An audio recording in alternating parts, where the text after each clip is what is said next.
Well, to be honest, as much as this may hurt, I am not surprised in the slightest.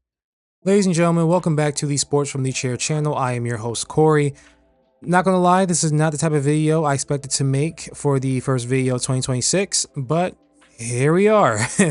As many of you may know by now, the Philadelphia 76ers have decided to trade away Jared McCain, former 16th overall pick in the 2024 NBA draft, to the Oklahoma City Thunder. Yeah, let's unpack this for a bit. Looking at the full trade details, Philadelphia sends Jared to OKC in exchange for 4 draft picks: 2026 first rounder via the Rockets, a 2027 second rounder, and 2 2028 second rounders.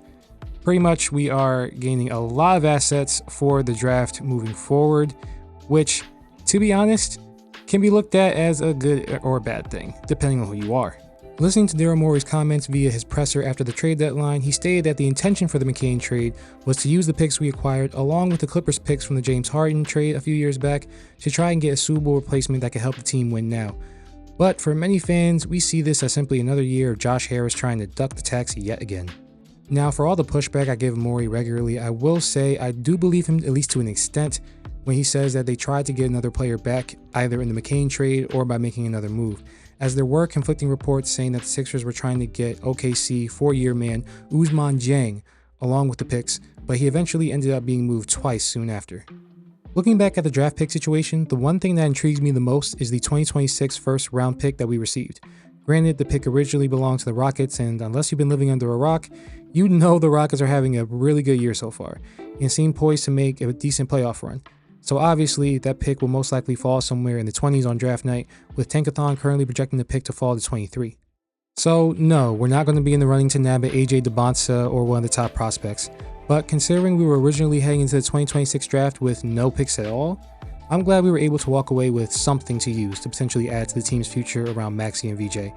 And let's not forget Morey's track record when it comes to drafting guys late in the first, or in the first round in general. The only issue I have is that if OKC was going to give us a first rounder, I wish it could have been our own first rounder that we almost lost to them last year before we tanked for VJ, and still owe them this year, which is currently projected to fall to 19 on draft night. But something is better than nothing. And this year's draft class is apparently said to be even deeper than the 2025 class, so I'm sure we'll be able to find a good gem if we do decide to keep the pick. Oh, and subsequent moves soon after that, the Sixers finally traded away Eric Gordon in a salary dump move, sent him to Memphis along with a 2032 second round pick. Yeah, probably not going to come back to really bite us in the long run, that pick, but also something to just report. This video is more so about Jared though. No offense to Eric Gordon, but I mean, he wasn't really getting minutes here anyway. But yeah, looking back at Jared McCain's time with the Sixers, from day one, it was electric. I still remember that draft night watching it live. And Jared, coming into the league, he was very well known for playing that Curry style of play. During his time at Duke, he was very good at moving off the ball, good at getting open for shots, shooting anywhere on the field, lights out from 3, mid-range. He was arguably the best shooter in his draft class, and that translated almost right away when he came to the Sixers. Granted, his summer league debut, well, his time in the summer league in general wasn't exactly the best, but when it came to the regular season, he put on a show. During what I eloquently call the season from hell, where nothing was going right, we had injuries galore, PG and B were barely on the floor. Even Tyrese was a little off to start the year. McCain was the lone bright spot that we had. Everyone remembers that spectacular Rookie of the Year type run he was on before he unfortunately got injured and missed the rest of the season. But even in that, before he got injured, he was amazing. Now, granted, there was a bit of pushback, and even for me, like, I was someone who I was excited when we drafted McCain. I thought he could be, with his shooting, with his offensive game, he could be a great player for the Sixers. But at the same time, I also came on this channel, like one of my very early videos that I made on this channel, I stated that although I was high on McCain, I said that the ideal partner for Maxey, if we were going to go another guard, was someone of more of the Klay Thompson mold. And for those of you who may not remember, in their prime, Golden State during those dynasty years Curry, obviously the face of it, led the team, was the main guard. He could get his offense going from anywhere at any point. Klay was also really good offensively, but also Klay was a bit bigger than Curry, and Klay was a tremendous two-way guy. He wasn't just out there shooting threes and adding to the offense with Curry. He was also locking down the opposing team's best player some nights. He was somebody that was able to play good defense one-on-one or team help defense. And that helped them a lot to be what they were, along with the contributions to Draymond Green and, of course, KD as time went on. But that dynamic was something that I thought would be best for Tyrese and the Sixers. With McCain and Tyrese, and this showed a bit last season as well, I stated that with them, it would be more of a Dame, Lillard, and CJ McCollum pairing, where, for those of you who remember those Portland days, although those two were amazing offensively, they were the workhorses that the engine for the offense for those Portland teams. But at the same time, you were just, it was horrible defensively. Like, you really had to surround them with good defenders, sizable guys, to hide their deficiencies on that end. Because if not, it doesn't matter how many points you score on the other end. If you can't get a stop, you're pretty much in a shootout. And at that point, it's like, okay, you better hope you're really on your A game, because if not, you're done. And even looking at their time together, although the CJ and Dame pairing gave us a lot of good highlights, a lot of good moments, they didn't necessarily have a lot of success when it came to, achieving a bunch of deep playoff runs or going to the finals and winning it all, And that was something that I felt would have been the same case with Tyrese and Jared. But I still wanted to give them the benefit of the doubt. I figured it maybe could work as long as we could balance out the roster and draft guys who fit, that dynamic. Get more wings, get more, power forwards possibly. And which is why when it came to the 2025 draft this past year, granted, no one expected us to be in a position where we had to get the 3rd overall pick. But I was more so on the Ace Bailey side, mainly because, I thought it would work better as far as the future dynamic between Tyrese and Jared if we had a wing to play the in-between for them. Granted, I didn't hate VJ at all. I thought VJ was a good prospect, but looking at it, his play style and how he is, I just knew that him being here would cause a bit of a strain as far as trying to get minutes between him, McCain, and then, of course, Grimes once we re-signed him. And yes, a lot of people around the league, and even myself included, said that we probably had the best guard tandem in the league coming into this year with Maxey, VJ, McCain, Grimes. Like, there was just so many. There was a few combinations you could do. If you went all offense, you can go Tyrese and McCain. If you wanted a good balance between the two, you can go Maxey or VJ or Grimes and Jared. Or if you wanted all more defense, go Grimes and VJ. They were just, it seemed like a really good situation to be in. But at the end of the day, and I said this in my video talking about the 2025 draft class, I knew that when push came to shove, in the long term, Jared was going to be the odd man out if we had to trade anybody, especially coming into this year, because Grimes had a no trade clause. If we were going to trade any of them, McCain would have been the odd man out. And I've seen a bunch of fans say like, oh, you didn't have to trade any of them. You could have made it work. You could have kept them long term. Everyone could get minutes. We need backup for the guard position. It's just like Tyrese Halliburton and De'Aaron Fox situation. Like, okay, let's, for one, backtrack. Let's be honest with ourselves here. For one, that De'Aaron Fox, Tyrese Halliburton situation, it would have been another CJ and Dame pairing. Like, yes, they are two guys who do well offensively, but in the long run, defensively, they're not, you're not going to get much out of them. So putting them together, again, will give you great moments offensively, but it wouldn't have really done anything for you in the long term, except for just give you like good highlights, good moments. And looking at De'Aaron and Tyrese, they're both guys who need their own teams. That's basically what it is. Like De'Aaron Fox and Tyrese Halliburton, they're both guys who they need to be the lead. You see that with Tyrese with the Pacers, and he's done great stuff for them. You see that with De'Aaron Fox with the Kings. At least for moments you saw that, and before he got traded to the Spurs. And now he's more of a sidekick role because Wemby is the undoubtable face of the Spurs. But still, that is a situation that was bound to fail. That was bound to get split up at some point. And looking at us right now, you could argue the same thing with our guards. Like Tyrese, undoubtedly, obviously, deserves to be the face of a team. VJ, if he keeps growing the way he is, he also deserves to be the face of a team. Jared McCain, people could argue, could be a face of a team, the lead of a team. Having two of them at starting minutes and then having one coming off the bench as a 6-man role, sure, sounds good in theory, but in the long run would have been hard to manage given the fact that Tyrese, PG, and Joel already are getting paid big money. Having to try to now split that and make it work financially with giving VJ a sizable contract, Jared a sizable contract, that more than likely would not have worked in the long run. So at the end of the day, this is a bullet that we probably had to bite, especially given the fact that if you look at their dynamic, VJ fits better with Maxey than Jared does.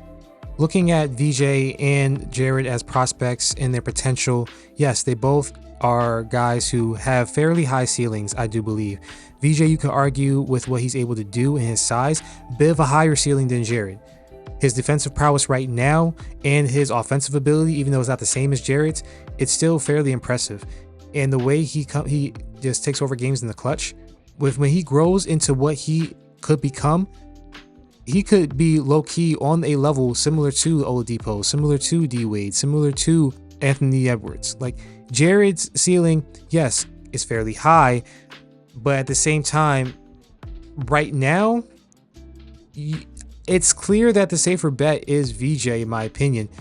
And even if their potential is as high as many people do believe for both of them, you're not going to be able to keep those guys on this roster long term when you have a guy like Maxey as well. That just doesn't work. Eventually, one of them had to have been shipped off. I don't think there's any world where we would have been able to keep all three of those guys on this roster and be able to make it work, no issues whatsoever. So as much as it does suck to send Jared away, especially to OKC, because OKC, they just won the reign. They're probably going to win another one, whether they had Jared or not. But this is a situation that, yeah, maybe we probably just had to bite the bullet on this one. I'm sad to see Jared go, but I also know that with his mindset, I think he'll be able to carve out a decent role for himself in the NBA moving forward. Whether it's sticking with OKC or if he ends up on another team, I think Jared will be a solid player moving forward. In the long run, though, I think even though we didn't make a trade afterwards, I believe we are set up fairly well, draft pick wise at least, to make solid contributions to this team through the draft in the next coming years to build around VJ and Maxey. Now, of course, the subsequent moves for the roster we made after these trades, we converted Dominic Barlow to a standard contract, which he more than deserved. He's been playing amazing this year. Been a revelation, to be honest. Found him in free agency this past offseason. So, yeah, I'm glad that he is finally given a standard contract. Finally, going to be on the team for a few more years after this. Got him locked up a little bit. Granted, you didn't necessarily have to trade away Jared or Eric Gordon to make that move. I think it was clear that even though they both played well, Dominic Barlow was going to be the one to get the contract over Jabari Walker.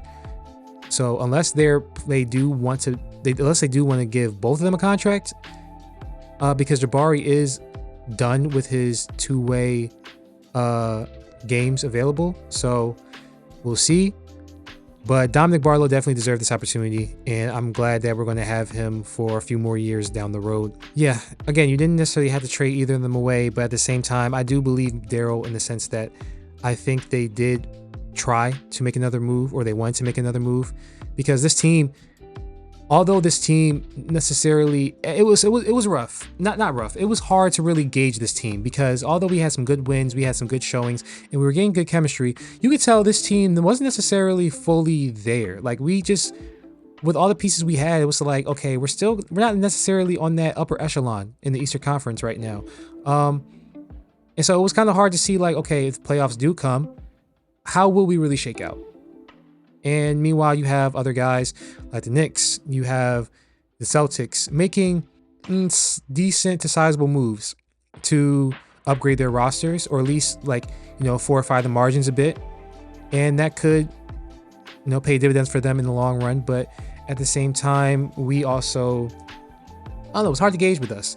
Because on one hand, there was a good feel for like, you know what, don't make any moves. Just you know, sit pat and just rock out with this team. Then the other sense, it was kind of like, you know what, you gotta get somebody. You gotta get somebody to make decent, you know, to make a decent change. Either Sadiq Bey or, you know, someone like that. But in general, like it's hard for me to gauge. Like I can't say this team is a full-on finals contender, even before the trade deadline, before other teams made moves. And even now though, it's still like I don't like, I couldn't gauge the team as like a finals team, but I also couldn't say that like, oh, you know, it's a completely hopeless season, a wash of a season. Like, no, we're still going to the playoffs. I think we could have a decent showing. I think any team should be scared to face us in the playoffs, especially if we have a healthy PG in Joel Embiid, which so far Joel's been playing pretty well. Finally getting his legs back under him. PG with this 25-game suspension, although it sucks, hopefully that should help him stay healthy come postseason. So we'll actually be able to see if we can make something of this. But at the end of the day, we're down one man, and now it's time to look at the buyout market and see what we can do from there.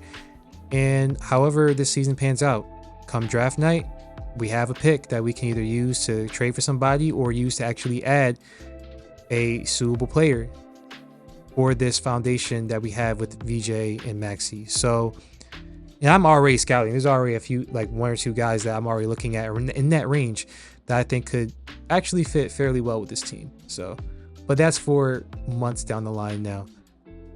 For now though, I hope you guys enjoyed this video. That is all for me. My reaction to this year's NBA trade deadline, the moves that Sixers made.